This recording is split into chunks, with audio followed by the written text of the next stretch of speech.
to the flag of the United States of America and to the republic for which it stands, one nation, under God, indivisible, with liberty and justice for all.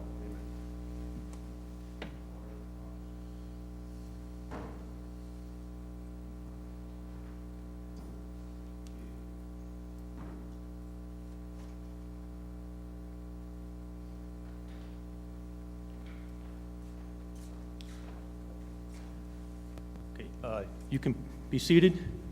Thank you.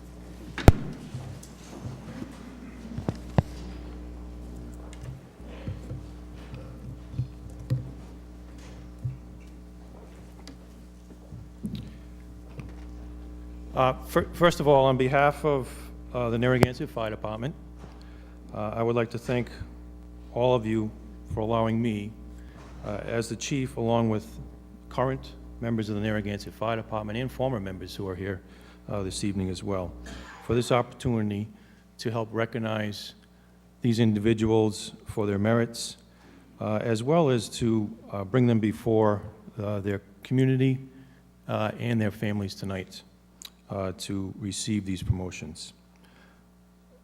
I have the following individuals. I'd like them to come forward if they can. I have this evening firefighter Kaylin Hart.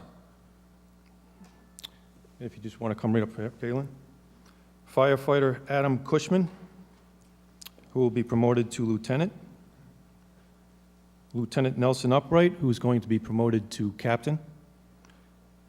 And Captain David Arnold, who will be promoted to fire prevention officer and assume the duties of fire marshal for the town.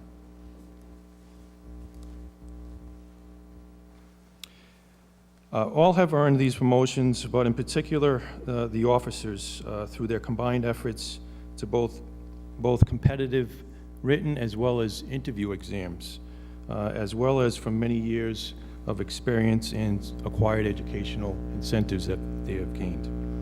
As chief, I always tend to enjoy a lot of these promotional ceremonies for a couple of reasons. The ceremonies not only provide the opportunity for this department and their community to recognize these individuals for their hard work and dedication, but as their chief, it also provides me the opportunity to remind them of their responsibilities, particularly as officers. Every officer holds a special position of trust and responsibility as they're promoted. They should never violate that trust or avoid responsibility for their actions, regardless of their personal costs. As an officer, you are first and foremost a leader. Thus, you must lead by example in personal actions, seeking the standard for personal bravery and leadership. All officers are responsible for the actions of their other brother officers, and their dishonorable act of one officer diminishes the team. Therefore, your actions as an officer must always be above reproach. So remember, as I've done so in the past, we are the products of those who have come before us, and you as officers are on the front line of representing this department both now and in the future. So with that, I will bring forward first our newest permanent member to the Narragansett Fire Department. That would be Kaylin Hart. If Kaylin would like to step forward, just you can just step right forward. There you go. A little bit about Kaylin Hart. Firefighter Hart was my first hire here as chief, and he started on December 23rd of 2013. That was a nice Christmas present for him, I guess. And I remember the day I called him to offer him the position. He was quite excited. He was born in Australia, raised in Rhode Island, and became interested in the fire service, so he began volunteering. He thought it would be a good career. And currently he resides in South Kingstown. Kaylin's a graduate of South Kingstown High School as well as the University of Rhode Island, where he earned a Bachelor's of Science degree in chemistry. And he worked in the Forensic Explosives Lab for 4 years in the university. I remember calling him that day, offering him the job, and his concern was whether he had to start immediately or he could finish up his degree. I said, you can finish up your degree. Go ahead, thank you. He has become, I guess you could say, our house professor of fire science and explosive-related chemistry. So if we have a fire science or explosive-related question, they tend to go to Kalen. He's a former volunteer firefighter for the South Kingstown Union Fire District, previously worked as an EMT for Hope Valley Ambulance, and is currently a licensed EMT cardiac and is certified in endotracheal intubation. Currently assigned to Rescue 1, which is the busiest, and you might say, the most demanding piece of apparatus on the fire department. His training included 12 months of probationary, a 12-month probationary period, during which we referred to him as Proby. Every firefighter here goes through it, and the firefighter usually incorporates 12 weeks of various training. Kalen's included components of firefighter 1, 2, firefight apparatus, driver, and safety operations training, hazmat ops, pump operator, basic confined space awareness, and of course EMS training. This training, along with a bunch of other activities such as live burns and countless evolutions of venting and searching at the burn facility, has got him to this point. He has proven competency and successfully completed his training. He has recently served out his 12-month-long probationary period on December 23rd of 2014. It is my pleasure as his chief to present him for formal recognition to be sworn in as the town's newest permanent firefighter, which is firefighter first class. And I believe tonight we have, pinning on that badge for him, will be his, is it your mother, Caitlin? Your grandfather? Your parents, all right. If they'd like to come up.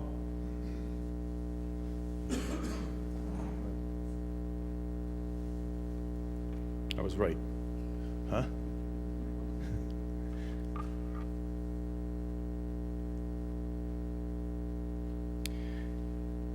And if we could have the town council president come down and swear him in. Thank you.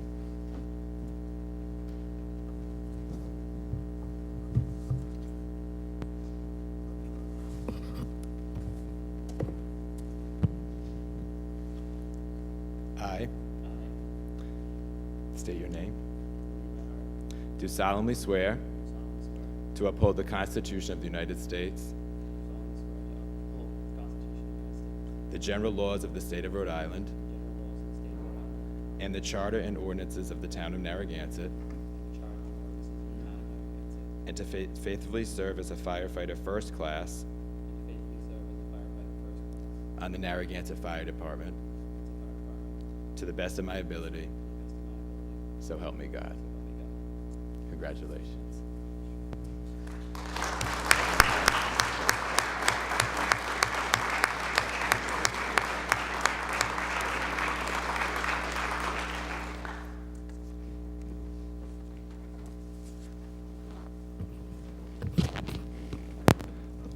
Next, we have firefighter Adam Cushman, who will be sworn in as lieutenant. If Adam could step forward.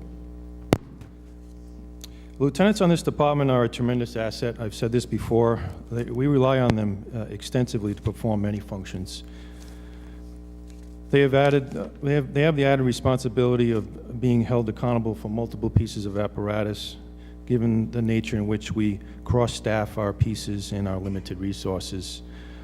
So they're often called for fire, EMS, as well as marine-related responses. Thus, they must possess knowledge and skill in many areas, but more importantly, have the ability and desire to, and motivation to pass this knowledge on to fellow members, especially their subordinates.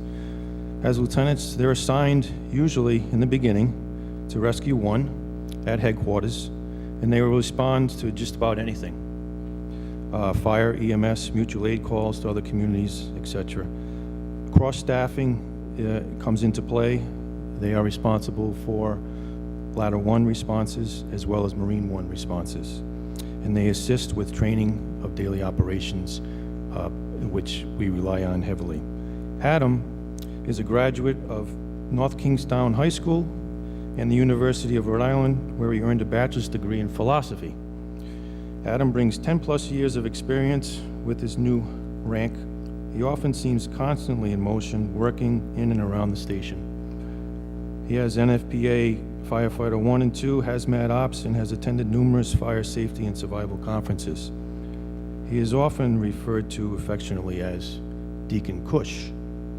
Not only is it for, I believe, his philosophy background, but it's, I think, for the characteristics which he often displays, or which might often be found in a deacon. Things like dignity, good reputation, full of spirit, wisdom, worthy of respect, and very sincere. And frequently, it's the human force that accomplishes most of the work by the deacons, and that is what we often see in Firefighter Cushman. I've had the pleasure of serving as Adams' lieutenant for many years. I've also had the pleasure of being his captain, and now I have the honor of being his chief. And I can say with confidence, he will make a fine officer. Congratulations. And I believe if you'd like to have your brother and your aunt come down.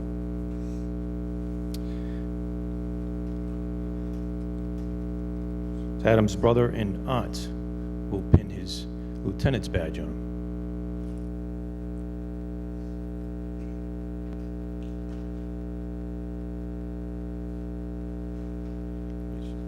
And I believe the council president would like to swear him in.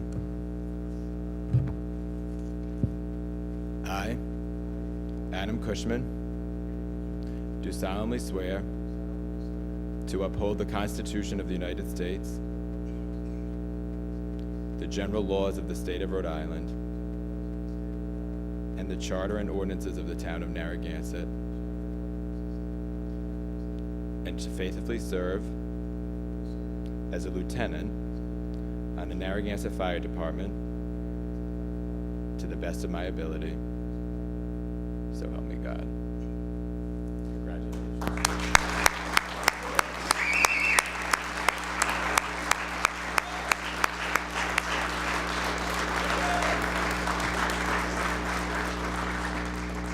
Moving on down the line, we have Nelson Upright, if you'd like to step forward. Nelson Upright, former lieutenant, will be sworn in as captain. Captains in the Narragansett Fire Department take on many duties, not to mention the operational tasks that go on daily, but also they balance a lot of the administrative functions that go on daily in the fire department, or whatever else I may throw at them. They are subordinate only to the chief and often are forced to wear many hats. They're invaluable to me. I rely heavily upon them to help manage this department. I would like to refer to them maybe as my generals, I guess you could say, if I'm the chief. They're tasked with a lot of administrative collateral duties while still responding to Engine 1, where they organize and manage many of the on-scene activities. And Nelson Upright has some experience doing that, not only serving as lieutenant, but also quite often as acting captain along the way. Nelson and I started the same day together, January 28th, 1991. I'll never forget it. Time has gone by. We've worked together for the past 24 years. I served as a lieutenant for a number of years until he was promoted himself in December of 2003 to lieutenant. Prior to becoming a firefighter, Nelson Upright was a commercial fisherman for many years, where he gained invaluable experience on the with marine assets. He is an experienced boat operator, has performed extensive past training with the Coast Guard, and maintains Marine Captain's license. His experience on the water has been invaluable to us as a boat operator, and he has proved this to the department. He's a graduate of high school in the state of Connecticut. Has also attended URI Marine Technology and Fisheries, and has an associate's in science from URI. He's NFPA Firefighter 1, 2, Hazmat Ops, He's trained as an EMT and has many FEMA-related certificates. He has been stationed here, he's been stationed for a number of years down at Station 2, where he's become a legend down there. And now he has the honor of moving what we refer to as the Big House, our headquarters, where he'll be stationed just down the hall from me. Look at you. He lives in Narragansett for many years with his wife, Nicole, who I'd like to invite up to pin his new captain's badge on.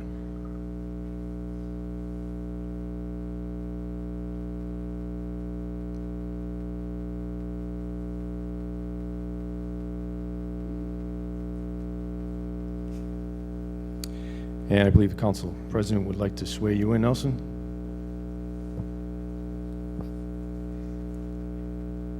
I, do solemnly swear to uphold the Constitution of the United States, the general laws of the state of Rhode Island, and the charter and ordinances of the town of Narragansett, and to faithfully serve as a captain on the Narragansett Fire Department to the best of my ability. So help me God. Congratulations.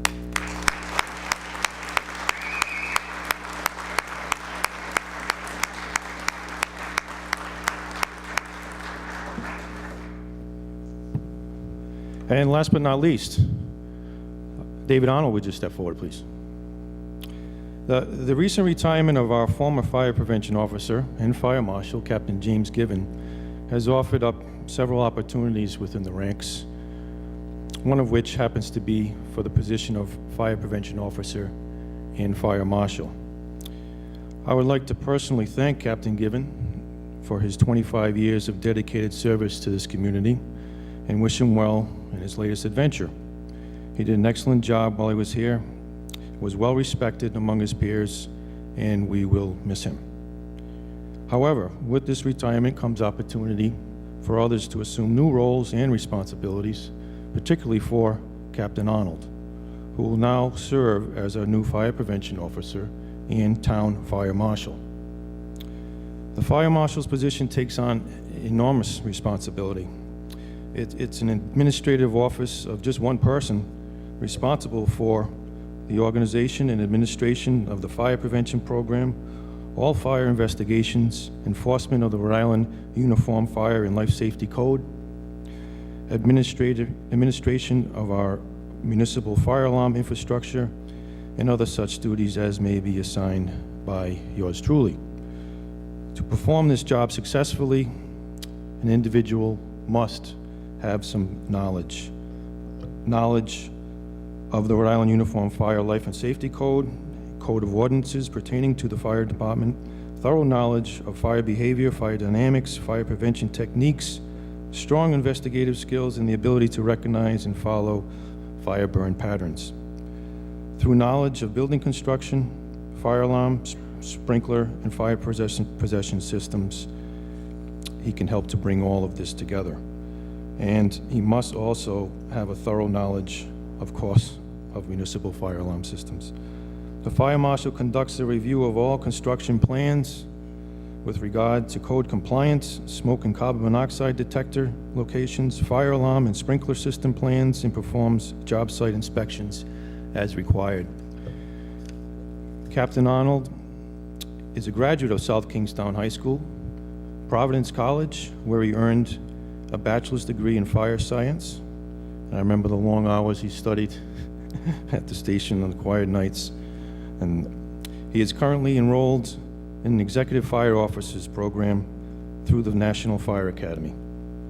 He's NFPA Firefighter 1 and 2, NFPA 1031, 1041, 1521, and he's a certified fire inspector and a fire investigator for explosive fires and vehicle fires.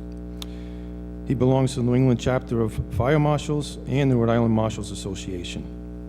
He is a welcomed successor to the Fire Prevention Division, and his credentials as a fire investigator and a plan reviewer, coupled with his many years of job experience and acquired contacts in his field, will provide for a smooth transition with this division following the retirement of Captain James Gibbon. For that, I thank him. His department and community thanks him, and we congratulate him. If we can have, I believe, his son, David, who is going to come up and pin his badge on him.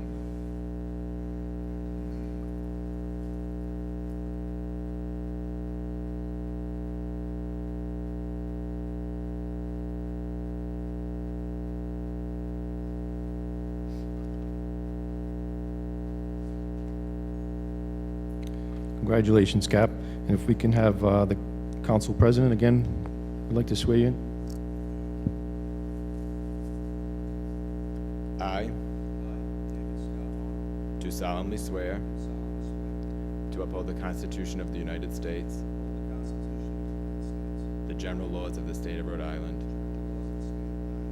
and the charter and ordinances of the town of Narragansett, and to faithfully serve as Fire Prevention Officer Fire Marshal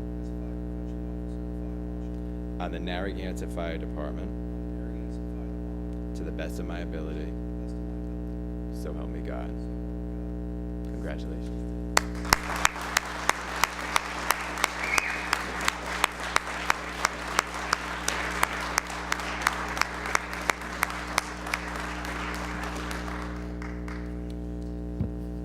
Well, that concludes the promotions. Again, I would like to thank Council President, the Council, as well as the Town Manager, the staff, and all of those who are in attendance today. This really does mean a lot, not only to the members for this recognition, but also their families, who are quite often without them for many, many hours and put up with a lot of things that occur along our career paths. So I would like to thank you for that opportunity. Thank you. And congratulations again to all of those.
Take a 5-minute break. Taking a few minutes, or we're going to work? We'll take a 5-minute break for families to congratulate the promoted firefighters. We'll say congratulations.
who I have. All right, we're going to call the meeting back into session.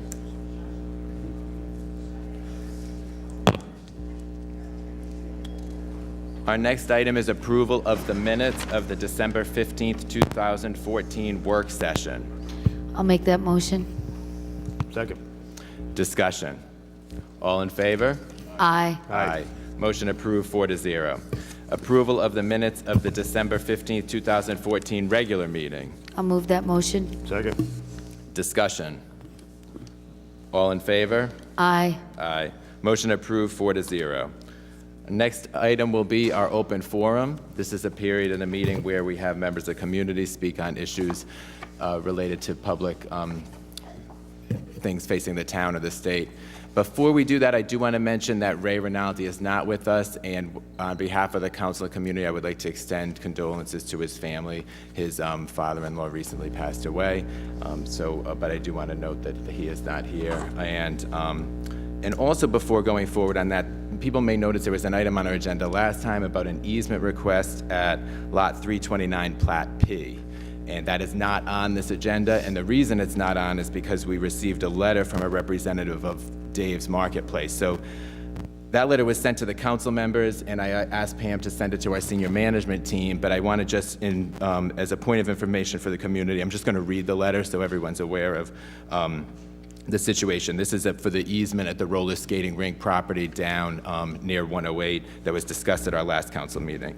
Dear members of the Narragansett Town Council, my office represents the interests of Dave's Marketplace of Rhode Island, and it has requested that I clarify with you some facts that were stated at your January 5th, 2015 bi-monthly town meeting, which were also restated in the local newspapers and otherwise rumored regarding Dave's Marketplace's interest in locating a supermarket in the town of Narragansett.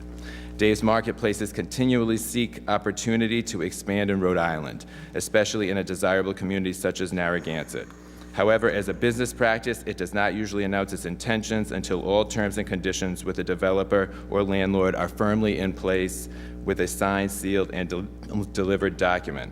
At this time, I can advise you that discussions with the developer seeking the easement referred to above, as in other like situations, were carried through our representatives and were merely preliminary with many, many terms and conditions yet to be agreed to, including the road access that is being requested. At this time, there is absolutely no signed letter of intent, as was stated, and there are no commitments of any nature between Dave's and the petitioner. Furthermore, there is no guarantee that if you did approve the easement request that Dave's would commit to locate at this developer's site. It is understood that rumors are started and spread and expectations become unrealistically high. However, Dave's Marketplace does not want to be the cause of any disappointment to the town council or to the good citizens of the town of Narragansett, nor do we wish to jeopardize the reputation and goodwill of Dave's Marketplace. Hopefully this has been of some benefit to you in order to dispel any rumors and/or misunderstandings. So I give that as a point of information for the community as to why that item's not on this evening. All right, any further public comment? Richard.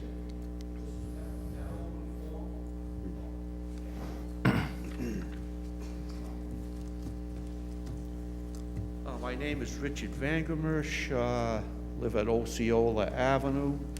And these are my comments, even though the Finance Committee seemed to agree with the gist of what this is.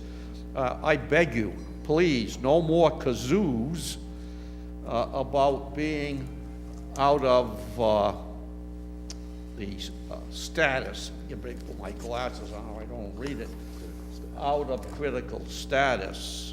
We want to remind the town and the people here that unfunded pension and unfunded OPEB liabilities, they may be two different scenarios, but they're one reality. And while we're out of critical status there, we've got deeper in debt on OPEB. So please, no more kazoos. We have $43 million unfunded liability for pensions and approximately $58 million for OPEB, or a total of $101 million. Please, this does not call for kazoos. There are things we have to do about this. I did attend the pension board meeting a couple of weeks ago, and thanks for the invitation from Jane, the town council should, and I would say emphatically must, add an OPEB review document to NIHOT's effort on behalf of the pension board on the pension plan document. It makes no sense to me to have NIHOT go through the contracts and just look for pension information when they could be looking for both.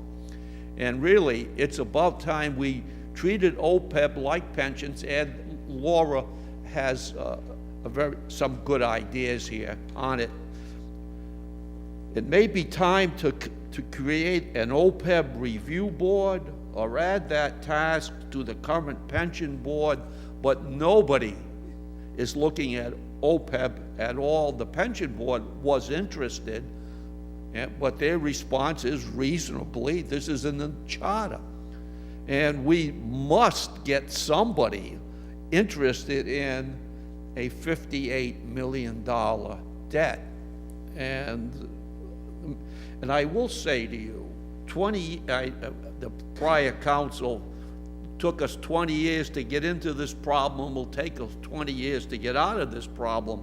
20 years is too long a period to solve these problems, which mathematically get larger and larger as the years go by, because the number of retirees is added to the number of current workers, and there's a mushrooming of people either retired or will be in the plan when they retire. So hence, the number of people is perpetually increasing. The problem won't go away. It's amazing that we held the problem to where we did in the current negotiations. This is a frightening thought. It is time to draw up, and not me, but professionals, people, NIHOT, a legal team, experts from the community and the council, to draw up 3 plans: a 6-year plan, an 8-year plan, and a 10-year plan, and present it here as the basis for negotiations with retirees and with current workers and with new workers. Please, I was shocked when NIHOT guaranteed us this amount will drift up and up and up just because of the mathematics of an ever-increasing retiree base plus a level base of current workers. This will never get better unless we do something, and anything we do is going to be drastic, but please, let's at least get some documentation here, and don't let the pension board pay NIHOT to just look at pensions, when at the same time they could be doing the relatively same thing for an OPEB documentation that we desperately need. Thank you, Richard. Stan.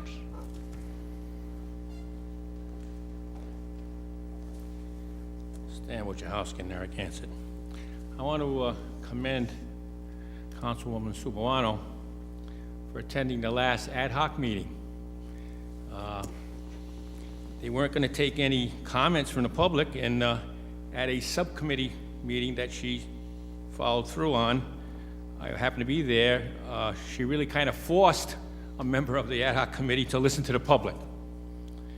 You know, I thought that was the idea of ad hoc committee. They were supposed to listen to the public to try and generate ideas. So I went there, and they refused to listen.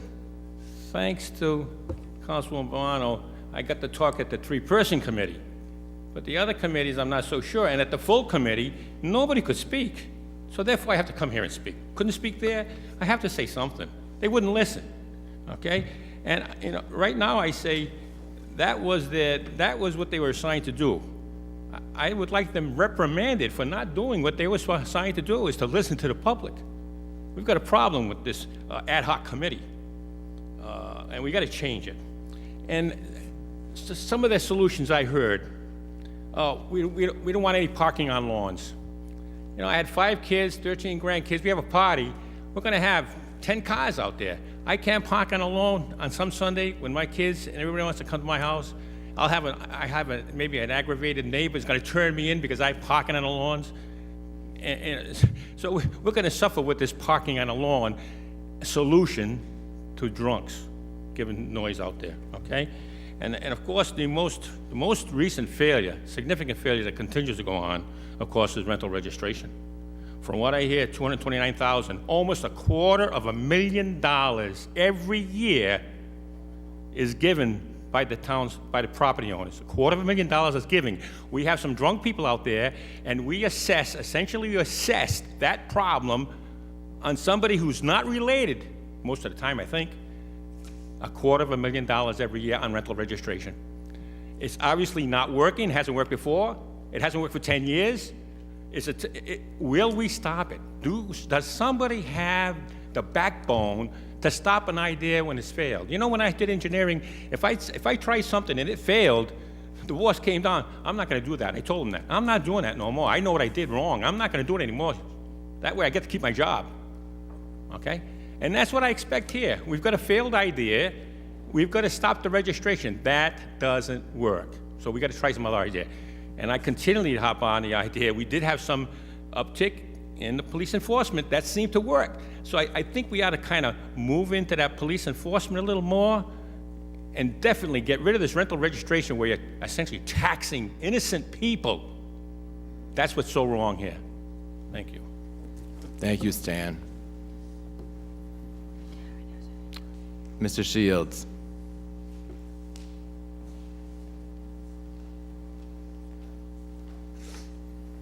Good evening. Good evening. I think everybody is aware that the petition that Deepwater Resistance filed with the Supreme Court in the state was denied with no reason given. So that really ends about a 6-month legal activity that we were pursuing to try to get various state agencies to review the conditions of the wind farm off Block Island.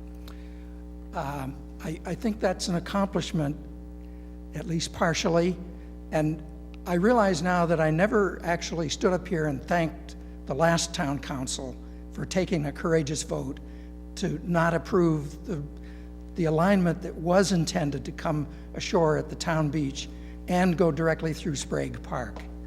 I'd like to acknowledge the 2 people, holdovers from that council, and also a third participant in that who was actively concerned about that project as it started out in 2011. I would like to say that this is the death knell for offshore wind, but unfortunately, if the one unfortunate aspect to the whole project is that as far as I can see, Deepwater Wind has a green light now to go ahead with the offshore wind farm off Block Island. I'm heartened, though, by the fact that Deepwater Wind actually submitted a bid to Long Island Power Authority and was turned down. So I think that's why I can safely say that there will not be any offshore wind farms built in our lifetimes off the coast of New England. I believe that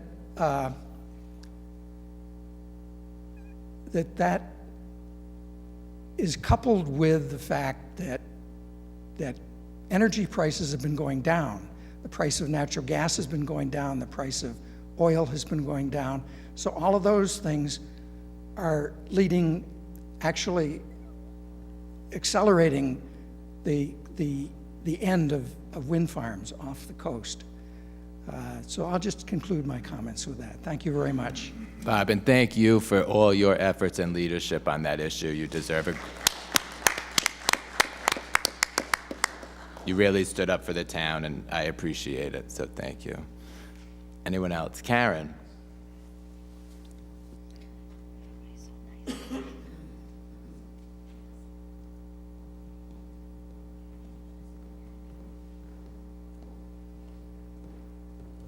Karen, Narragansett, Rhode Island. I don't want to mention my last name because a few of the things that I want to talk about, first of all, I'd really like to thank the Lions Club for offering the holiday dinner. That was very well attended. It was on Christmas Day by a number, particularly a lot of seniors that didn't have any family in the area. And I think the Lions Club did a tremendous job of making people feel welcome and establishing a sense of community. And it's often not pointed out how dedicated the Lions Club members are in working for the community. They're unsung heroes as far as I'm concerned. I also wanted to thank, I've had some mini and major crises since the beginning of the year. And I wanted to thank people that in the community that often go unrecognized. This is not a paid political announcement, but like Jerry's Hardware. How many times when we have a crisis do people run into Jerry's Hardware for help? How about Billy Ball, the plumber, that comes over as quickly as he can, that's a resident of the town, when there's a problem?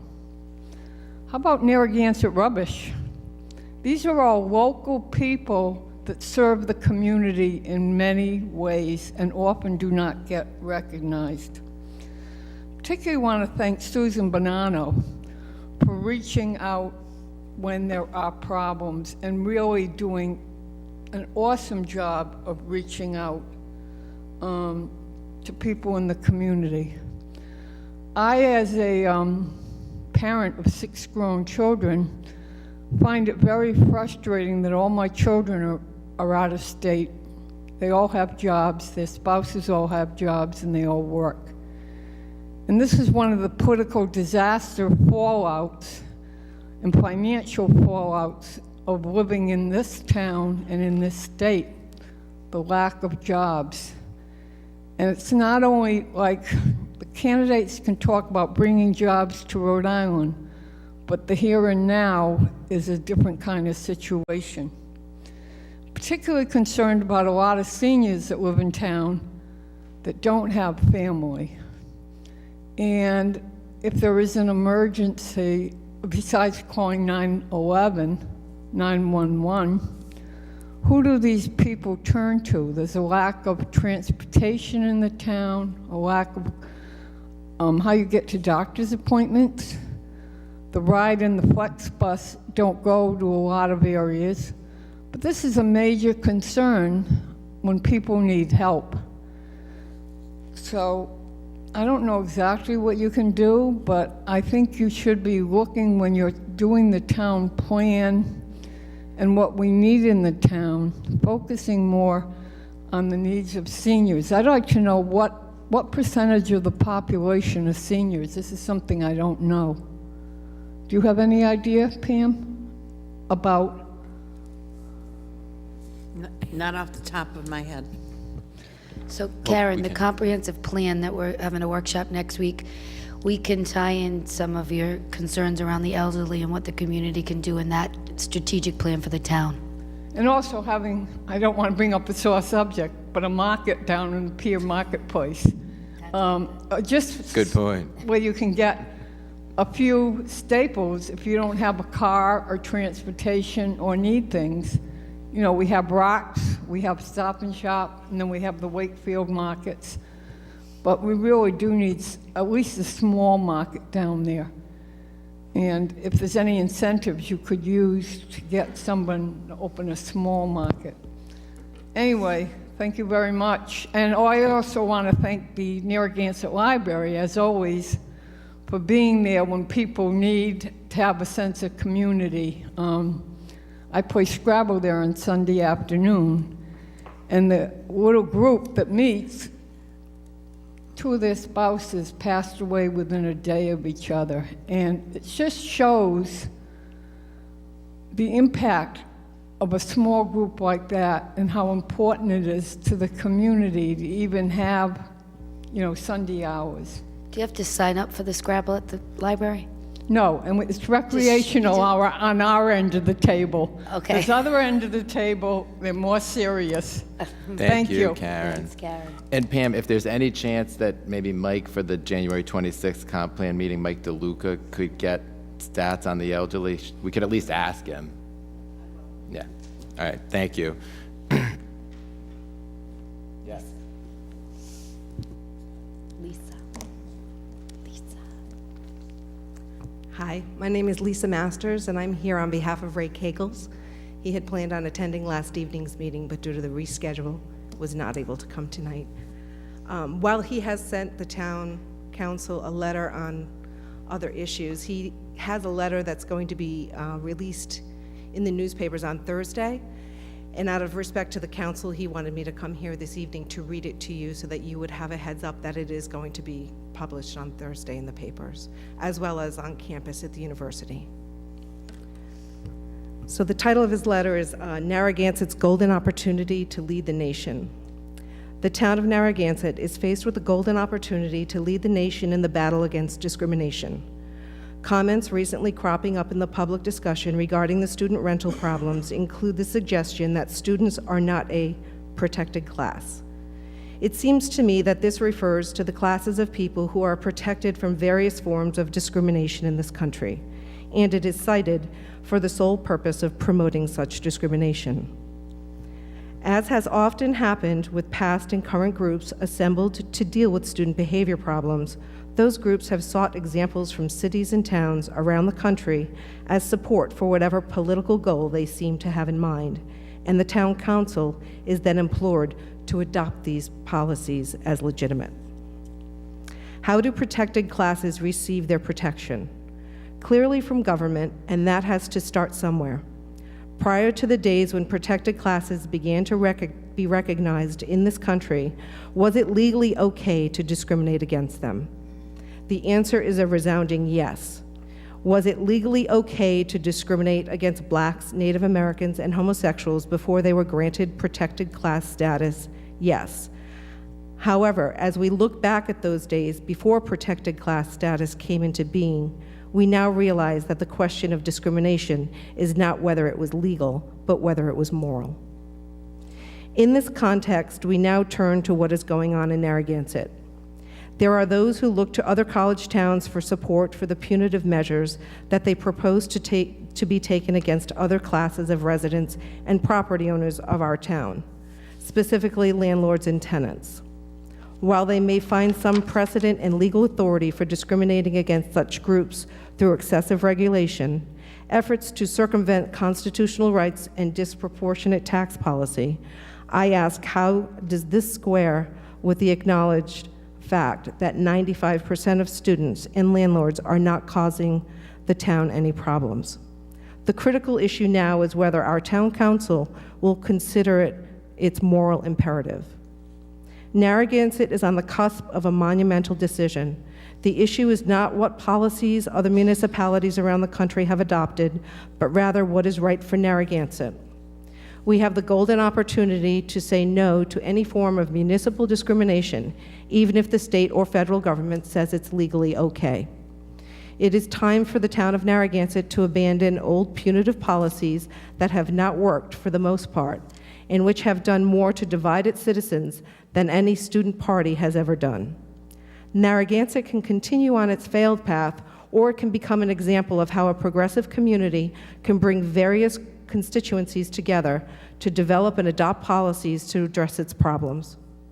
First, it must make a strong statement that Narragansett will no longer tolerate policies that discriminate against students, landlords, or any other group, and that it will no longer tolerate efforts to re-engineer society as the means to deal with the small percentage who disrupt.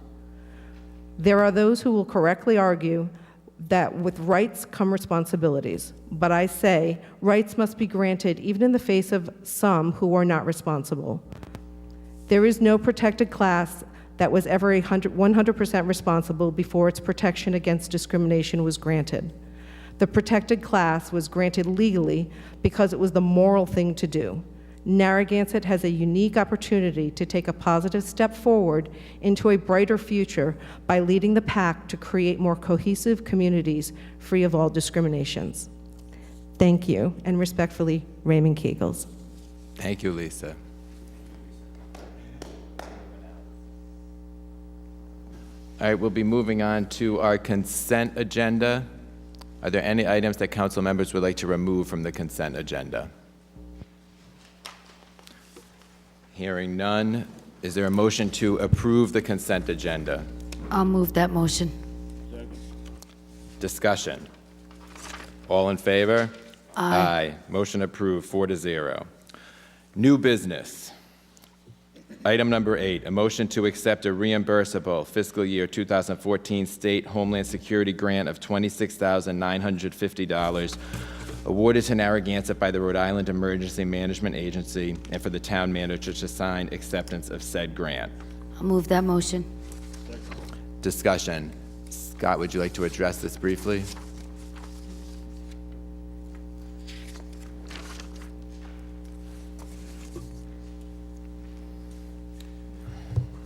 This is a grant that was awarded, again, through the Homeland Security grant. It's a no-match grant, and this is designed to basically upgrade our current EOC center, which is located here in Town Hall. It's our Emergency Operations Center.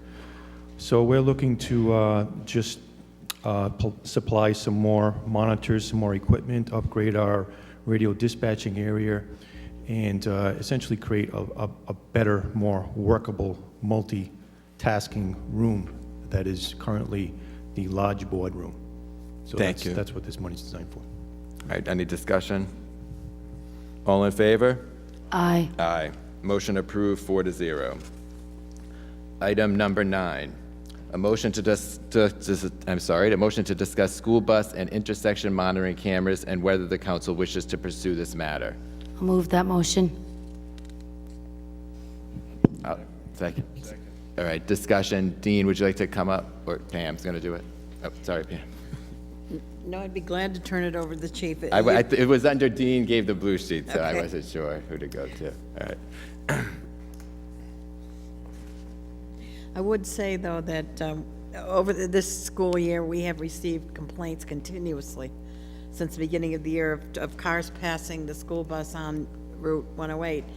I consulted the chief, and there's a gentleman that's been sending us a lot of videos. As he gets his kids on and off the bus, he videos the cars going by. And I'll let Dean explain. I went to the chief, and the chief did some activities that helped to prevent for a while. Dean, if you would. While we're there. Point Judith Road's always been a problem for us in the school department. Dave Carrera's here, as well as Superintendent Stapala. Because it's not a divided highway, people often don't realize they have to stop in both directions when a bus is on the breakdown lane on the southbound side. Northbound traffic is still required to stop on Point Judith Road. It's not a physically divided highway. We have numerous complaints from one resident, as well as the driver of that bus, that there are frequent occasions where people blatantly violate. The red lights are flashing, the arm is out, and they go through that. This year at the Chiefs Tech Expo, they had a company called Census America come in and do a presentation to us. They are presently the company that just installed the 2 red light monitoring systems on Route 1 in Charleston at the East and West Beach Road turnarounds. What they do is they will install at no charge to the community red light monitoring, traffic monitoring devices that are then, photos are then transmitted to the police department for review to determine whether or not a citation should be issued, both on school bus violations and red light violations. The manager and I met with the superintendent as well as a representative of this one particular company. They will install a camera on that bus only if they can also install a couple of cameras along 108 at traffic intersections. They are obviously in this to make money. They get a percentage of any fines that are issued, and that's how they make their money. They're a global company. There are other companies that also provide this service, one of which is utilized by the city of Providence. They had come down, I believe, maybe 2 or more years ago, but they would only do every single bus in the fleet. And the superintendent does not think there's a need to have every single one of her buses in the fleet camera monitored. There's one that's frequently violated. So we wanted to present this to you to see if there was interest on the part of the council. This is a possible solution to that. In the interim, we've had unmarked cars, we've had marked patrol cars, we've had the message board out on Point Judith Road advising people they have to stop in both directions for flashing lights. But we wanted to present it to you as an option. If the council so chooses to get further information, the company would do a short presentation. It can go out, a request for a bid, if that's how the council wishes to do it. But again, it's for one bus, and then they would also want some street light enforcement. Great, thank you. So thanks. Couple questions.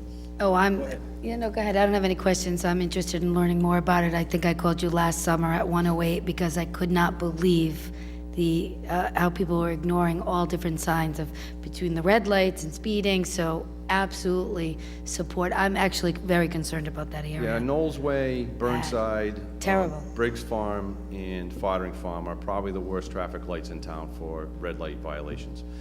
For an officer to enforce that, and we do sit at the traffic lights, we have to wasn't see, working. we have to see the green light on our side. We also have to physically be able to see the red light on the other side, or a traffic tribunal judge will not uphold the charge, because you assume that it's red, you have to see it. So there are some challenges there.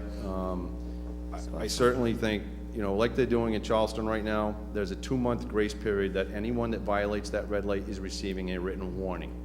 So it's an educational period beforehand to let them know. There are signs on both sides of these intersections saying that the intersection is monitored by cameras, to try to reduce the Big Brother effect, if you will, for those intersections. A couple questions. When the bus stops, the kids aren't crossing and going to the opposite lane. No. The house, right? No. When the bus stops, it's going to the curb and getting out and going to that particular house or Correct. neighborhood. Yes. Okay. So I know that's a wide road and people, in a hurry and they duck by it. So I know on the buses, the ones I've seen anyways, there's just a stop sign that comes out when the bus stops. Maybe you guys can confirm this. You think if we put a longer gate, that maybe somebody would see that gate? Maybe you can answer that one. I'm gonna let Dave, Yeah. Don't go away, Chief. I'm not. Well, the stop signs on the buses are what the state of Rhode Island requires us to have. There's a gate for the front for children to cross 10 feet in front. The bus on Point Judith Road, we actually have 2 stop arms on it. On Boston Neck Road, on Ocean Road, those are equipped with 2 stop arms.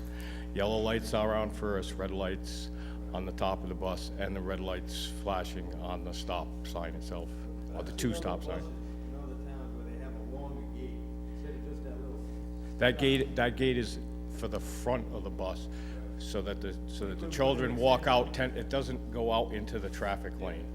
It just goes to the front of the bus for the children to walk 10 feet, because those buses have a nose on them so the driver can see them. We have. You put a bigger gate on the stop sign? No, because that's what the state of Rhode Island tells us to put on. That's what we have to put on.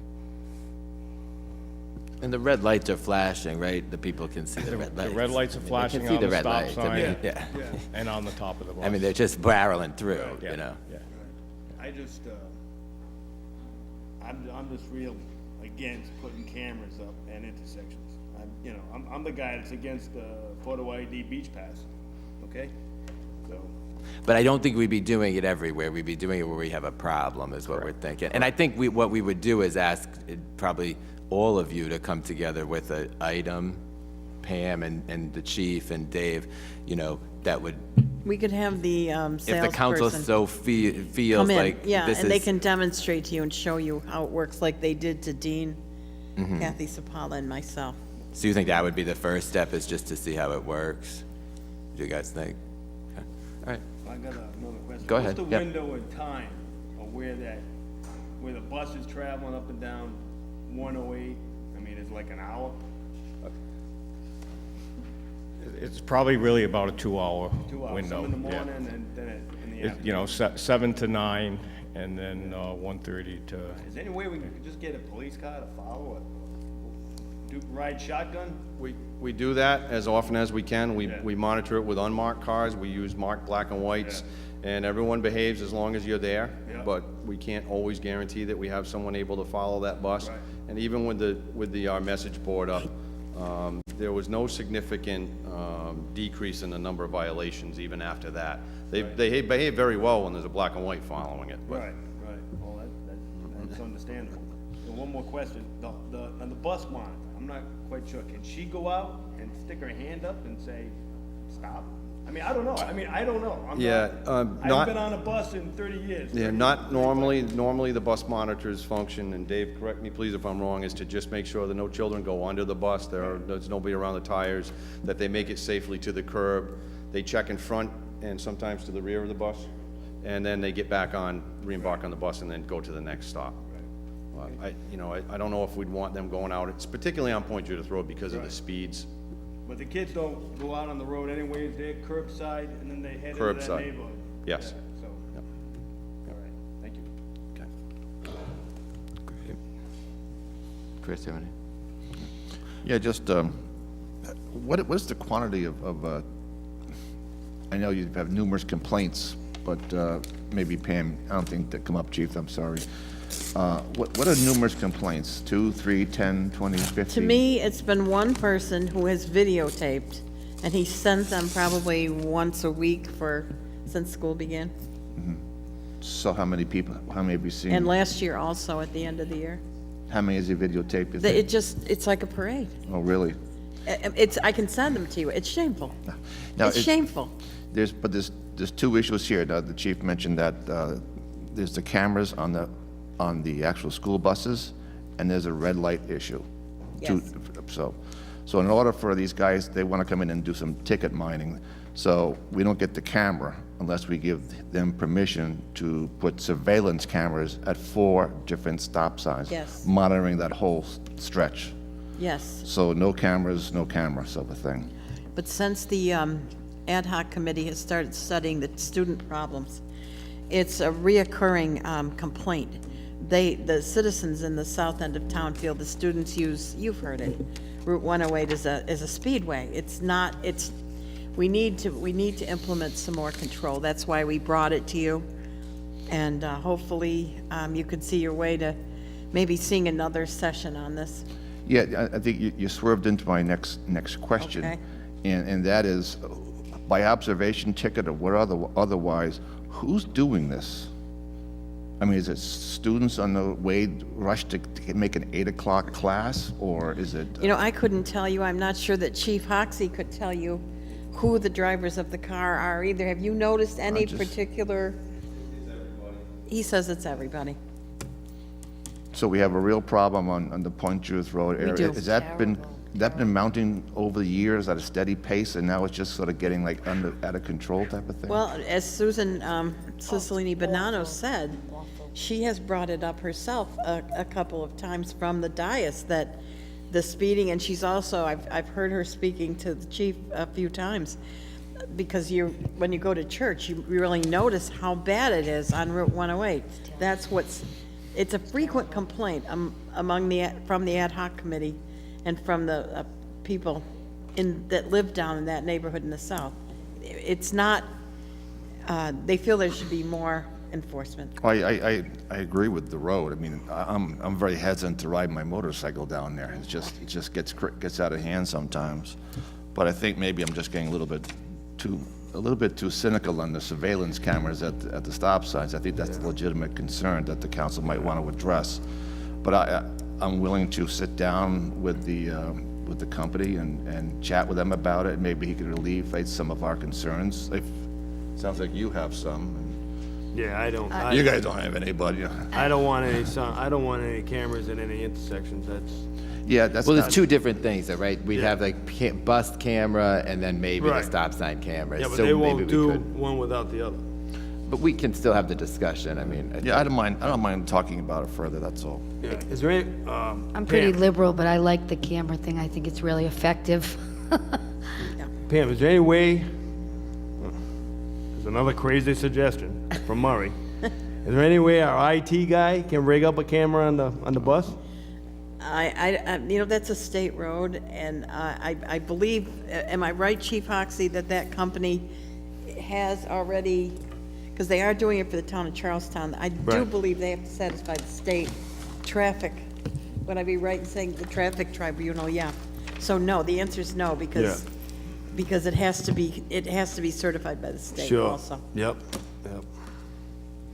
And when we bring this item back up with that stuff, we may want to have maybe some of the history of the emails, because I remember this, we've been getting those emails about the school buses over the last, year and a half. And so that would help, to show Yeah, that we could play. we're not just doing it. No. It's not a town-wide thing, right? It would be targeting where the problem is. That's, I just think a problem has been pointed out to us, Right. and it's negligent not to recognize it Right. and attempt to find a solution. And so, and that's what the discussion between the chief and I, this is how it began. We know about this, it's continually pointed out to us. I know it's the other side of the road, but don't we have an obligation to protect the school buses? That's where I'm coming from. So it looks like we'll get a consensus from the council to have a session where one of these companies comes forward and Pam and Dave and the chief can formulate an item that'll bring that up for one of our future agendas. Sound good to everybody? Yeah, that sounds good. Great. All right, so there's really no action on item number 9 because it's a discussion, so that's the general consensus on that. So we'll move to item number 10, a motion to schedule a work session with the Narragansett School Committee to discuss budget strategies and the school budget public hearing. I'll move that motion. Is there a second? Second. All right, discussion, the suggested dates for a work session, if people see from their packet, we have April 20th, April 27th, or May 4th. You just need one of those dates. It would just be one. I don't know what I'm doing tomorrow. Right. Good luck on that one. And then the suggested date for the public hearing is April 13th. So when does the council have a preference between April 20th, 27th, or May 4th?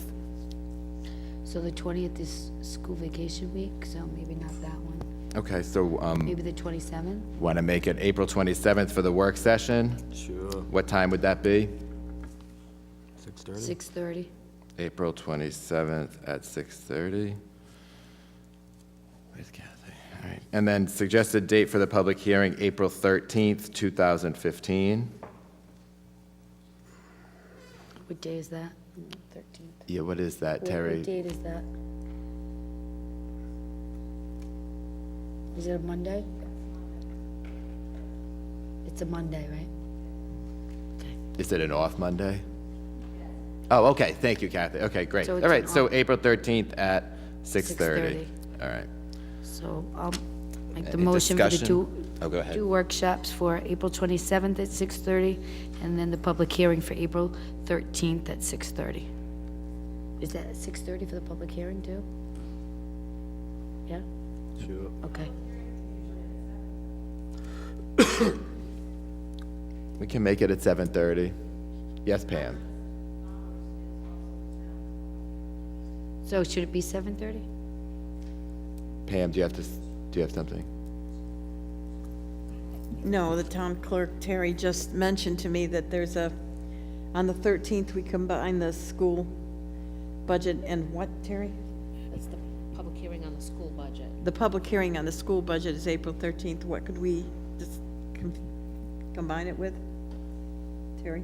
Two public hearings on the same night. Two public hearings on the same night. Is that something you would, Set up cameras. Not really. I don't want to do that.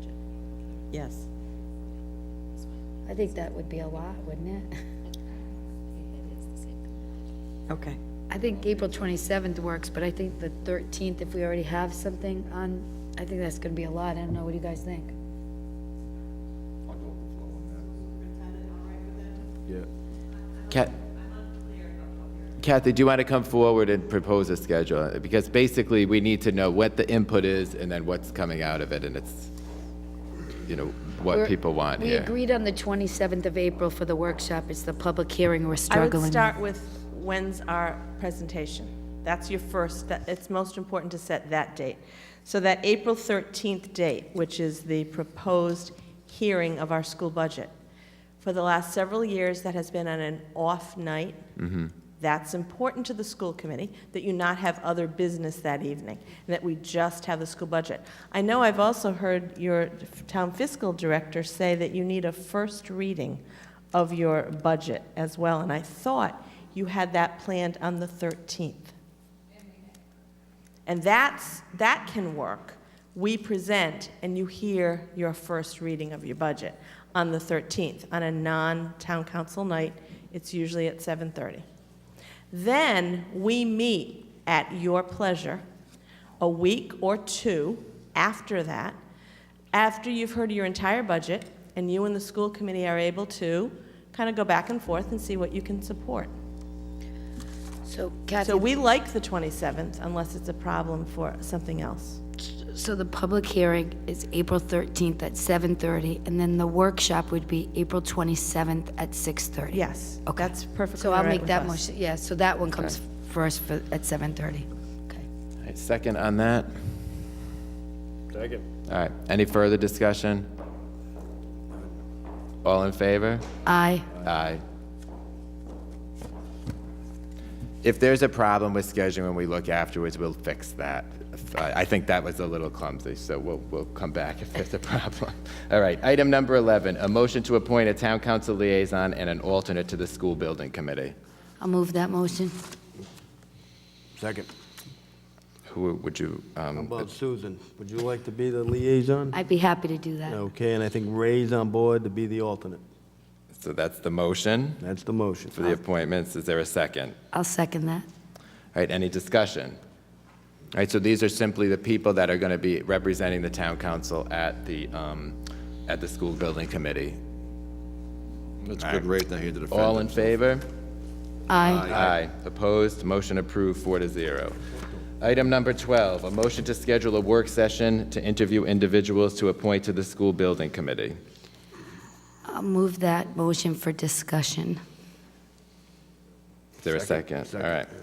All right, so discussion, this is a motion to schedule a work session, so there's 5 individuals from the community who will be put forward on this building committee, as well as a school committee rep and a town council representative, to have a total of 7. We have several names that have come forward, and so under my suggestion was to have interviews next week, so we have some kind of criteria for selecting these individuals. But Susan, do you have any? Well, so, yeah, I actually saw that motion tonight about, under my name, about scheduling interviews, and that was never my thought. I wanted to build consensus amongst the council to see if everybody could come into agreement with that. So, I mean, I don't care either way, but I mean, it would be long interviews. I think it would be extremely difficult to do it that way. In terms of the interviews, I know it's a lot of names. It just feels like it's kind of, I'd be picking names out of a hat, and but, so basically the concept is if we want to schedule interviews, if the council doesn't want to schedule interviews and just wants to appoint 5 names tonight, go ahead and do that. But the motion's to schedule interviews, so you guys, we would schedule them for next week. I just want to hear what you guys have to say on that, but I looked at all the applicants. I mean, I almost knew everybody on the list. It's a great group of people. Some people have worked on the building committee in the past. Some people are, have other experiences. Some are parents. So when I looked at the list, I tried to do a cross-section, diverse, representing different people. But, I mean, I could live with anybody on the list because I think that they're all great people. I think they would be added value. I certainly know that the school oversee that committee, so I'm comfortable with giving 5 names tonight, and I won't be argumentative if we want to interview. I just think it's going to be a long, lengthy process to, interview this list of people, and we'll still be kind of in the same place. I mean, you can read the resumes, or you can read the letters of intent. You can look at the list, you can see their experiences, their background, their comments. I just don't know, when we interview, we'll get that same information, I think. Well, actually, I've gone over a few of the names here, and once I saw the item on the agenda for interviewing process, I really stopped my work on it, because we're going to interview them anyway. I just sort of follow along like we always do. But if you don't want to go through the interviewing, I'm not ready tonight. We have liaisons appointed already. If you want to do something where I can email you, the president, my top three.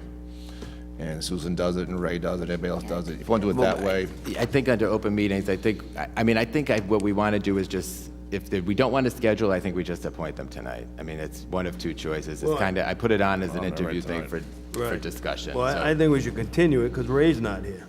Certainly, if he's the alternate. But if we continue it, then it's 2 weeks before we do anything. So I think we pick a night next week, we tell the people to come, and we do it, and we have the process, and we actually schedule that as a meeting, a decision meeting, where we actually pick the 5 names. So I'm fine with that. let's do it that way. I'll second. All right, so an interview and decision meeting, and so we need a date that all of us are available. Yeah, just find a hole in the schedule next week. Yeah, I'm not sure when. Well, you can do it after, on the 26th, we have the comp plan meeting at 6 o'clock. We could do it after that. We have the next day. I don't know what people's committee. That might be a good idea, There though. are 17 people on the list. So want to schedule it for maybe Wednesday? A Saturday. I mean, really, it's gonna take, what do you figure, 10 minutes a person? But we interviewed for the ad hoc committee. Yeah, so we're gonna need a few hours. Yes, we are. We're gonna So- need a few hours to do that work. I have a list of 5 people that I'd like to put forward tonight. But, you're assuming that everyone's going to come for the interview, Yeah, too, I which is guess. normally never the case. Why don't we schedule a night next week where it's a decision meeting with the interviews? I suggest the 28th. I second that. All right, further Day discussion. is that, the 28th? It's a Wednesday. 6:30. I think that's my parent-teacher conferences. Does that not work? Yeah, wait a minute, let me just check.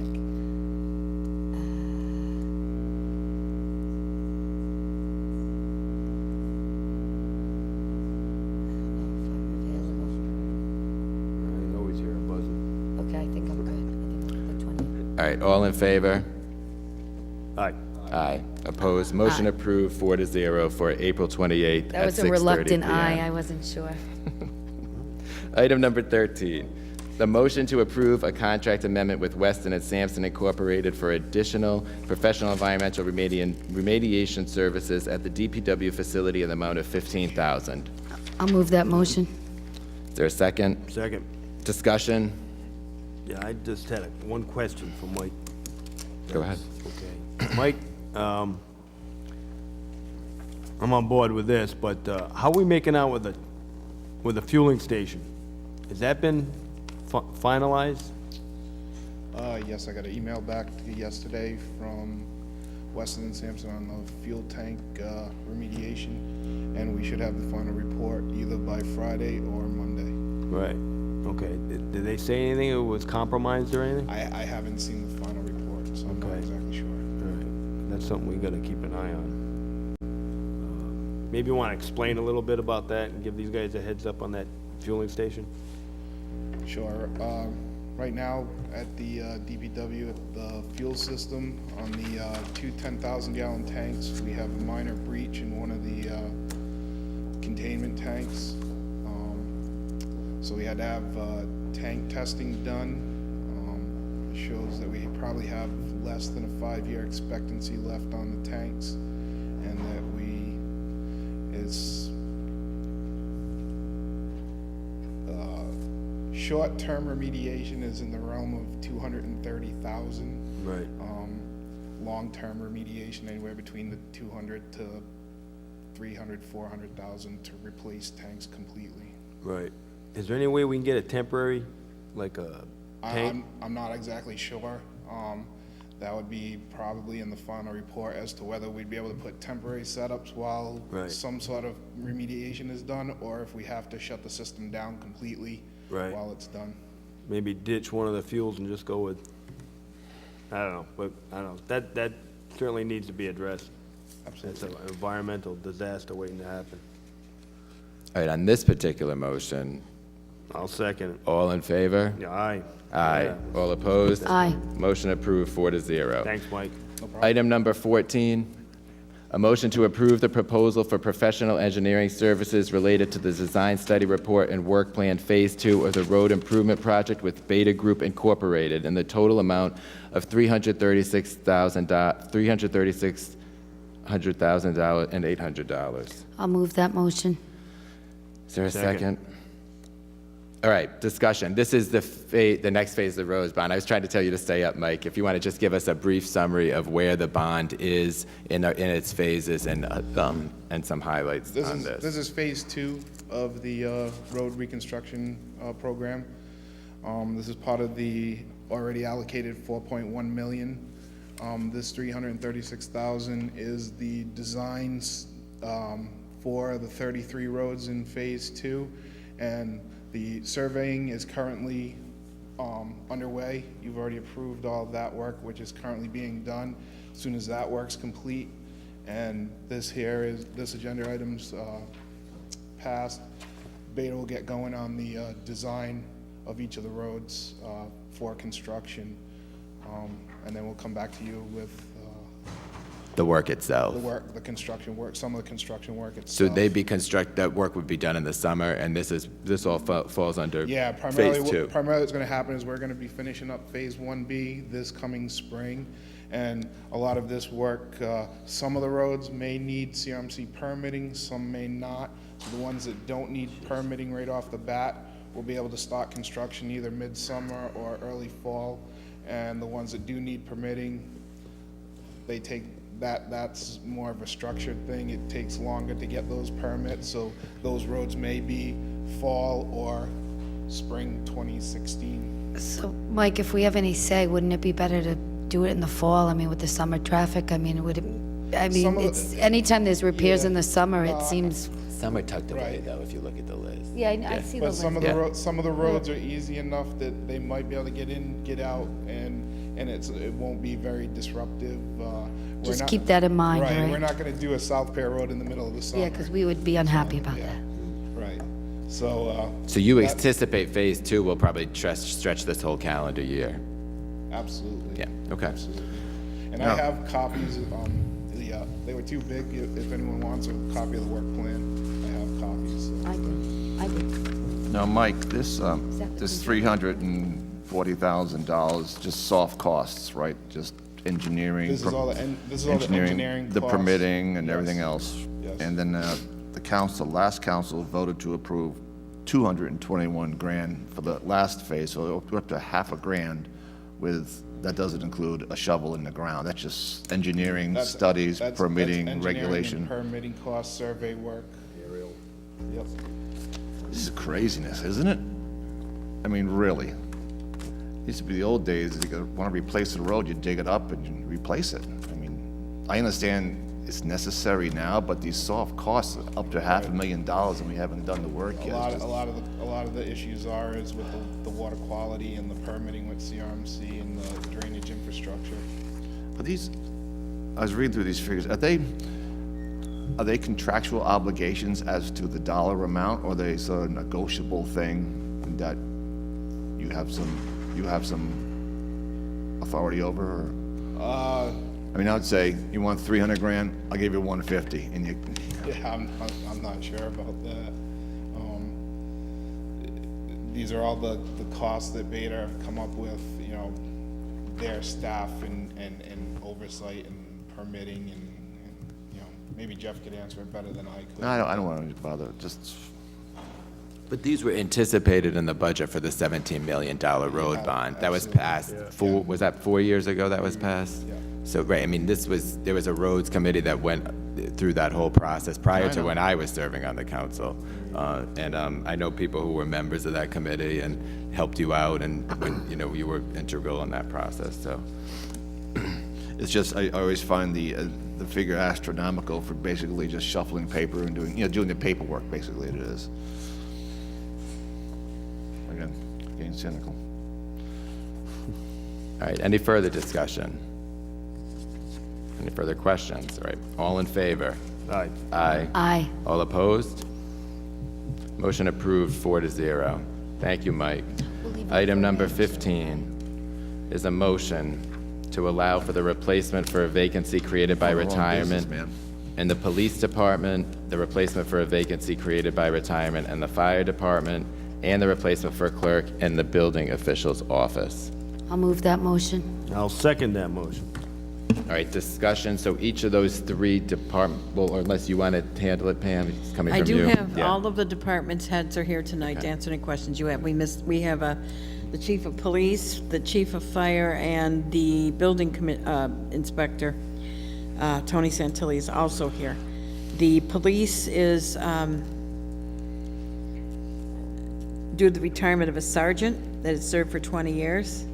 The fire is due to the retirement of a captain that has served for 25 years. And the replacement of the rental registration clerk is that she's taking another job that pays her a great deal more.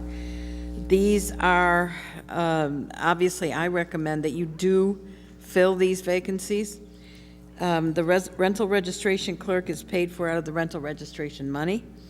The fire department has held this amount of fire officers for quite a time, and as has the police department. We just had one new policeman ordered after the raise of the rental registration fee also. I feel that we went without a rental registration clerk for quite a while, and we had several grievances from the union, and it really is in the town's best interest to have this position filled for rental registration. So if you would like to hear from the office, the people that are Nope. here, okay, thank you. That wasn't so bad, right? That was good. That wasn't so bad, Mr. right? Murray.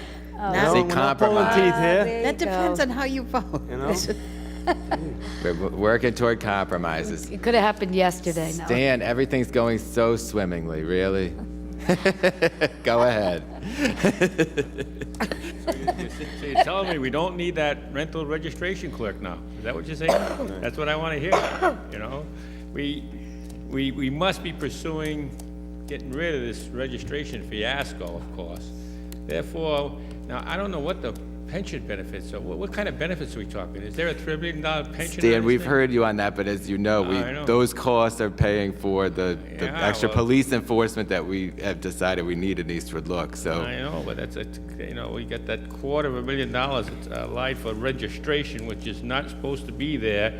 And now we have to hire a person, which we really don't need. All the data that she's collecting is on vision appraisal. If you want to know about a house, get on vision appraisal. If there's a complaint, send out the building inspector. Do what you've got to do. But there's no need to saddle the taxpayers or the rental registration people. Again, the innocents, they're saddling the innocent people with another $250,000 with stuff like this. It doesn't need to happen. We don't need the data that she's collecting. We don't need that data. Maybe years ago we did. Vision appraisal tells you how many bedrooms. If there's a complaint about it, Tony will go out there when there's a complaint about it. Stan, just for the rental registration, that's for everybody. Everybody that rents, they have to register their rental property. So it's not geared at students, it's rental registration for the town. So if people own a house, they have to register their rental. So it's not targeted for the students. Yeah, I understand that also, but I don't understand why we need a rental registration. What did we say, $500,000? Yeah, $250,000. Tony, so you're we can up. collect Why the don't you tell us why we need a $250,000? rental registration There is no person? need to register rentals. I was a part of putting that in, so I'm in favor of it, but let's see what I know, the inspector I can't says. understand why we're registering. What else are we going to register? Now, I hear we're going to register cars now on the town. What other thing are we going to register? I think we're gonna register that microphone. You know, go ahead, Tony, go ahead.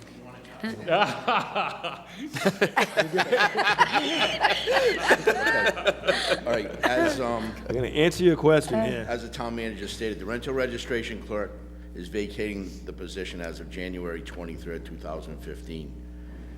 The rental clerk is funded by the program. We have 2,740 rental units in town, generating $233,000 approximately to the program at $85 per unit. The proceeds from this rental program must stay within the program. Mark always made that clear. Whatever we collect must stay within the rental registration program. The fees collected for the program are for the rental clerk, I have 2 part-time community housing officers that work 21 hours a week apiece, and we hired a new Narragansett police officer. The filling of this position will have no cost to the taxpayers whatsoever. It comes out of that fee. Just to let you know, to date, we have 2,740 units, and we've collected 230, which will give us $232,900. Right now, we have 129 units that haven't paid to this point that are delinquent, and that would include a $300 fine. So it'll be 11,000 basically divided by 85, 129 units. And the fines will be up to the judge, so we're looking at another $38,700 if we collect 300 per unit. And that will, again, be up to the judge. But we definitely need the rental registration clerk. My office is busy. We bring in between $30,000 and $40,000 a month in building permit fees. I have one clerk, Cindy, there now. She's already overworked and overburdened. And she's full-time, the yeah, registration. she's a full-time clerk in building inspection. But the office is overburdened. We're one of the busiest offices in town, and we need that second person. And it's no cost to the taxpayers. Right. Okay. Thank you. Thank Any you. questions? Okay. Is there more? I love Tony also, but there is cost to the taxpayers. The taxpayers are paying this fee. Right, Stan, You know, and we that's we like a understand tax. your point on the policy, and in the understand. spirit of compromise, there have been voices about that $300 fee for lateness being too much, so that might be being discussed and revisited in the calendar year. revisit So, Yeah, double so- taxation. Let me tell you about a tenant. I have a tenant now, of course, he's retired. He's retired, okay? And here he is, he can just about pay for food. I'm paying $595 a month. Now, I've got to charge him an extra, $85. I guess it's not a big deal. But, it's getting to be a big deal. Essentially, you're taxing this guy that's paying $595, the same as you're taxing these mansions that pay $3,000. So essentially, my low-end rentals are being discriminated against, paying much more in fee than the big houses are. So I see I see the people out there that's affecting, and I have a lot of those. I have very few student rentals. It's mostly the guy that's in trouble, or without a job, or too old. And that's why I have to stand up here and demand that your tax policy be fair and not pick on anybody, especially the low income and the needy. Thank you. Thank you, Stan. Thanks, Dan. All in favor? Aye. All opposed? Motion approved, 4-0. Okay, see? Item number Sheesh. 16, a motion to direct the police chief, town solicitor, and town manager to design a proposal to defray the cost of town of Narragansett enforcement by town departments associated with URI rental problems. I'd like to amend this motion. What's your amendment? This is my amendment. I'd like to amend it to say, to direct the police chief, the solicitor, the town manager to analyze and design a proposal to defray the cost of the town's enforcement and to examine future opportunities to partner with the University of Rhode Island. Because I don't want to they want to get together. The intent of this motion was to get together. Do we have a second for that? Sorry. Is there a second? I'll second, okay. So the intent of the motion was, obviously through the ad hoc committee was to, and we've been talking about it for years, how we can get the university to be in partnership, to pay, just like they do all over the state and all over the country. They ask for their partnership and their funding to help offset the cost of the services. So I wanted it to be more focused on that, not just the student rentals, but that URI would sit, you guys would sit, town manager, solicitor, police chief, and come up with what the analysis of that money would be. So we need a study of that and a proposal, bring it back to the council, and then we can see if that's something that the council would agree. I think at the workshop, they said it was $20,000 in police overtime. Where's URI in that? So was it 20,000? 40. That was just the first week of So, this. so I want the motion to direct you guys to do an analysis of the impact that it's had on this town, come up with a proposal, because you can't just go to URI and say, we think you should help pay for this. We have to have a good proposal that sort of forces the hand and say, you're in partnership with us and we expect you to be in the game with us. Well, I thought Jeff had a great idea. We just tie it into sewer capacity. Actually, that was a great idea At the- tonight, you're right. You know? But So for the public, let me just read the newly amended motion. Would well, you I like to just, do it? I did, I You just go said ahead. to direct the police chief, the solicitor, and the town manager to analyze and design a proposal that would defray the cost of the town's enforcement and to examine future opportunities to have a partnership with the University of Rhode Island. So just for you guys, it's just a proposal piece. That's all. Sounds good. Any thoughts? Discussion? Steve? Because the proposal's the tricky part.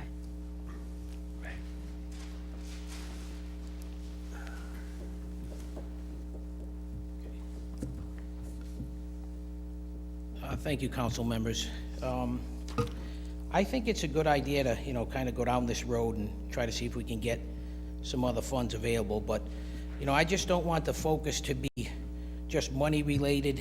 We've had the chief talk several times about, it's not, no amount of money is really gonna solve this particular issue. There's other systemic issues that need to be looked at with zoning, ordinances, we've got overcrowding. So, I agree with it. We need to kind of look at this, but, let's not let this be the focus. There's a lot of things that, with a political will, a council can do to, as far as zoning issues. Let's face it, we in some of these neighborhoods, what we have is mini dormitories. Now, last time I looked, I don't think Narragansett has a permit for mini dormitories. Just for an example, then I'm in Eastwood Look, so I keep an eye on my neighborhood. So what's happening now is we have a lot of predatory investing. Someone will come in, get a 4-bedroom house, take a garage, put an egress window in each one, make it 6 bedrooms, maybe put a family room, make it 7 bedrooms. So here you have a family that moved out, and now it becomes a 7-bedroom rental. All perfectly legal. They go right down to Tony Santilli's office. Here are the plans. As long as I guess it's on a sewer and you have 200 square feet of parking, all this can be done. So that's a serious issue. And that can happen anywhere in town. I don't think it's just about Eastwood Look anymore. So, there really needs to be focus on solving the problem. You can direct, with zoning. We always hear about what we can't do. We've tried this, we've tried that. It's going to take political will to really uncover some stones to get this done.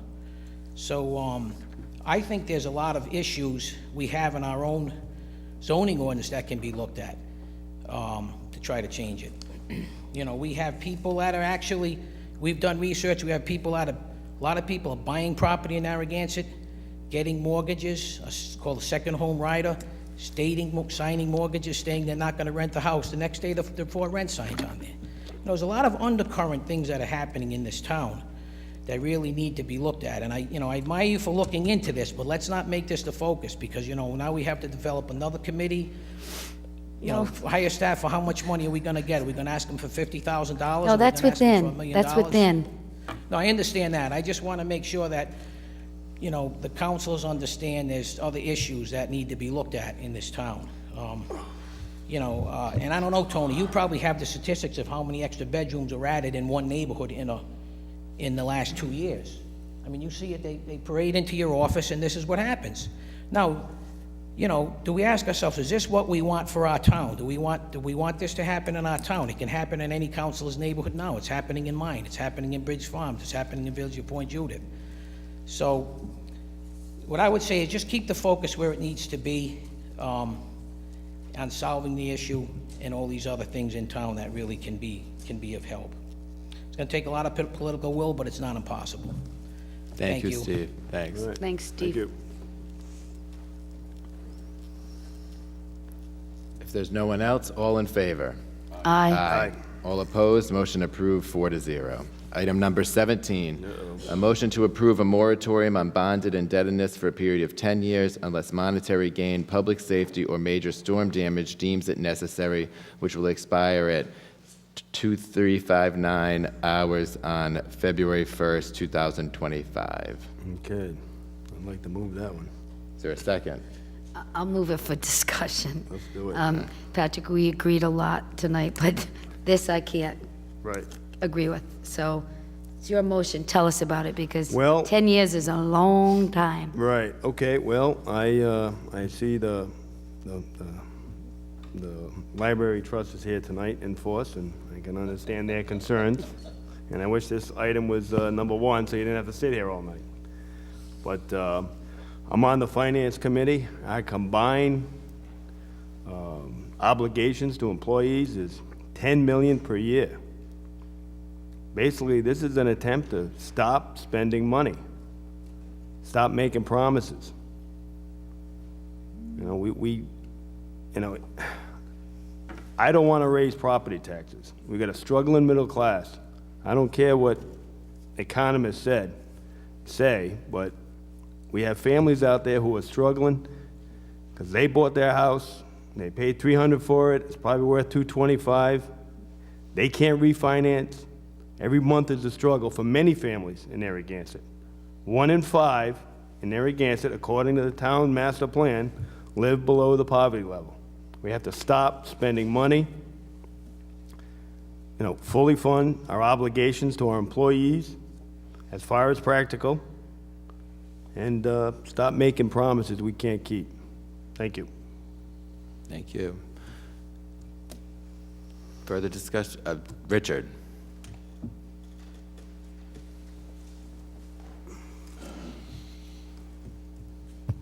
Yeah, the more we talk about liabilities, the better off we are.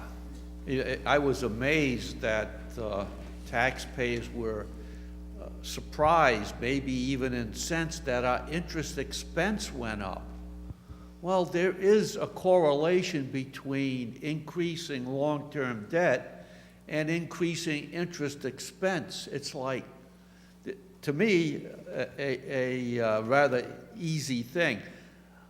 I do offer a solution, and that is we start looking at our unfunded pension liability and our horrendous OPEB liability and cut this down so we have funds that we will commit and can accept on long-term debt.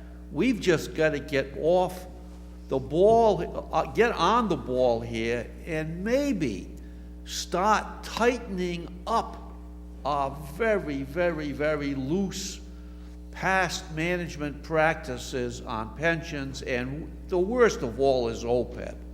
We are supporting Medicare. We are supporting many employees' second new employer, and they say, you can hire me, I won't have any insurance cost upon you because I got the great pension OPEB benefits in Narragansett. If we cut this out and get down to a more reasonable base, yes, then we have more room to increase our long-term debt. But we should be like the federal government. If you want to increase debt, long-term debt, well, tell us and be a part of how do we decrease the other long-term debt we have for pensions and for OPEB. And then maybe we have some reality here. And what we need here is reality. Thank you. Thank you. I'd also like to continue this because Ray's not here. To me, this is all hands on deck. I don't think we should be just doing a 4-member vote here. So you might have moved to continue it? Yes, I would like to move to continue this till February 2nd. All right, is there a second for that? I'll second that. All right, discussion on continuing the motion. Okay. Stan, go ahead. Yes. Go get him, Stan. continuing it, seems to me that there's a possibility that it will not be considered. You know, we're in critical status. We were in critical status, 59.5. All of a sudden, out of the sky comes 60.6%. It moves us up to 60%. So now we're out of critical status. No, we're not out of critical status. I mean, that's so minuscule, the difference between critical and non-critical. We're right on the edge. We're right on the edge. And, you know, I don't want to blame anybody, but in the past, let's say politicians have negotiated contracts that caused us to be in financial disarray here, and it's upon you to stop it and to initiate something to pay the bills. We got to do something to pay the bills, and the only way I figure out how to pay the bills is I don't spend money on something else. I just don't buy anything. I'm in a period of stagnation. I don't buy a new car. I don't buy anything. I don't mortgage anything because I'm scared financially. And I hope to convey that to you. I'm scared, and I think the town needs to be scared to spend any money right now until you figure out how you're gonna pay the pensions that these fellas that you signed for. Thank you, Stan. You know, All right, Pat, so the motion to continue, so we're going to wait for the fifth member, but, you know, there are people I know who want to speak to it, so it's kind of, and we're in a little bit of an awkward place here, Patrick. Oh, I can Recognize that. speak now. Well, Well, they're going to be They speaking can't on speak. continuance of a motion. I mean, Yeah, they can't speak. Well, Can I say something? go ahead, Chris. Yeah, I admire you for tackling this from the long-term debt perspective. I agree with you on that. I just don't think this is the way to go right now. I think there are other avenues to do that. I don't mind waiting for Ray, but we do have a. First of all, the 10-year period. I could see, perhaps 2 years for this council and this council only to hamstring the next council and the council after that and the council after that is kind of is difficult to ask of any council. And we have a work session with the library board of trustees, I think next week or so, next month. It is next week. And that way we see what their plan is. And I don't want to shut them out. We also have a debt policy that we adapted as a council, I think it was back in 2008, that Jeff made up, and it was sort of a cutting-edge thing, where the state has certain criteria that your long-term debt has to fall within certain ratios. It would be at ratio of debt per taxable real estate towards your levy. There are different. We're always much more strict than the state is, and very much conservative. I don't know where we are now. I think if you ask the finance director, should probably tell you we're in pretty good shape as far as that's concerned. But that comes into play as well, where we are on our debt policy.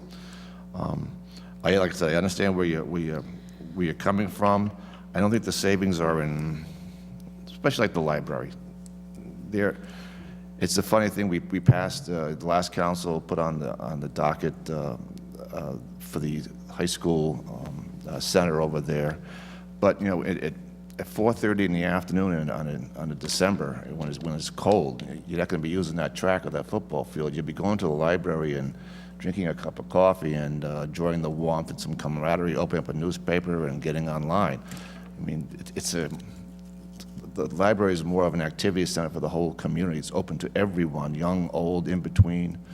And I'd like to see what they have to say before we make any kind of decision on this. So, but they can't speak because it's on the table. It's not that they can't speak. I think my suggestion would be procedurally is a withdrawal of the motion instead of a continuance. See what happens. If you still want to bring it back, then bring it back. And it's your motion. My motion. That's what I would suggest, because then you meet with the library. If you still feel that we need a blanket policy for the next 10 years, Right. then you can bring it back. If we start making votes on the merits of the motion now or continuances, Right. it can get really awkward. Okay, and well, clumsy. I So- want Ray to I know, be here. Terry, I know that's a little difficult minutes-wise, but if we do the withdrawal of the motion, I think under Robert's rules, we would be probably doing the best approach. And to Patrick's point, I think it's nice that you want Ray here. We held up because of the committee, but we'll all maybe miss a meeting. Sometimes I get concerned about, because somebody's not here, you got the public here, that's Right. what we're doing, right? So, Okay, well, sorry all that right. Ray's not here, but I'm ready to vote on this, so. Right. Do you know what I mean? So I don't want to get into the business And I appreciate it, and it's very nice. Ray's not here, so we didn't form the committee tonight. Ray's not here, so we can't vote on that. We got to be careful of that because, you know, our obligation is to the residents and the people that are here tonight. So if the council person's not here, you know, you feel terrible, but the work must continue. Well, I wouldn't have put it on the docket here if I knew Ray wasn't gonna be here, so, Oh, right? Yikes. Because this is all hands on deck. This is a decision. He's an elected official. He needs to put in his 2 cents. I know. Right, but all motion, right, and you have every I right to will- withdraw all your right, own motion, all right. continue it, you have Let's every go- right to do it. Let's go ahead and withdraw Right. it, and when Okay. Ray comes back, I'll pick a better timing after we hear from the good ladies, So we'll have Susan withdraw her original second on the motion. okay? Okay, I will withdraw And my I second. officially withdraw this motion. Do you have that, Terry? All right. Okay. Motion withdrawn. Next one. All right. And finally, number 18, a motion to approve a settlement, GP Retail LLC versus John Majika. Mark, could you just give us a summary of the details of this? Sure, it's a multi-year tax appeal. I believe there's 5 or 6 different litigations from 2009 forward. Alan Booth, in the capacity of acting assessor, has been negotiating a potential resolution with GP Retail over the past 6 or 8 months. He did come up with a proposal that was acceptable to both the property owner, Gilbane, and to himself, subject to your approval. We discussed in executive session. It involves a refund of approximately $91,000. It would be handled in terms of a refund 1/3 in cash and 2/3 over 2 years in terms of a credit for succeeding year taxes. And it does resolve, 1 second, I'll give you the numbers. There were 5 separate lawsuits pending right now. There'll be a 6th filed next week to cover last year's taxes if we don't resolve this at this point in time. All right, any further discussion on that? Thank you, Mark. All right, all in favor? Aye. Aye. All opposed? Motion approved, 4-0. A motion to retire to executive session after the January 20th, 2015 council meeting to discuss the performance reviews for Ann M. Irons, Magistrate, John J. DeCubulis, Municipal Court Judge, Probate Court Judge, James L. Sheridan, Mark A. McSally, Town Solicitor, and Robert Donnelly, Assistant Town Solicitor, items in accordance with Rhode Island General Laws 42, 46, 5A1, and appoint Susan Cicilline Bonanno as Clerk Pro Tem. Continue. I'd like to make a motion to continue that. All right, we have a motion to continue this. Is there a second? Second. All right, I'm just going to take a roll call vote on that, but before, the explanation for this is not necessary this evening, this executive session, so we'll just be moving to adjourn the regular meeting, and we'll be continuing this to which date, Susan and Patrick? Next meeting? Yeah, next meeting. Next meeting. Okay, so we'll be continuing that, Terry. So just a roll call vote on the continuance. Mr. Wilkins? Mr. Murray? Aye. Mr. Mannix? Aye. Aye. Susan? Motion approved to continue 4-0. Is there a motion to adjourn the meeting? I'll make that motion. Second. All in favor? Aye. Motion approved 4-0. So the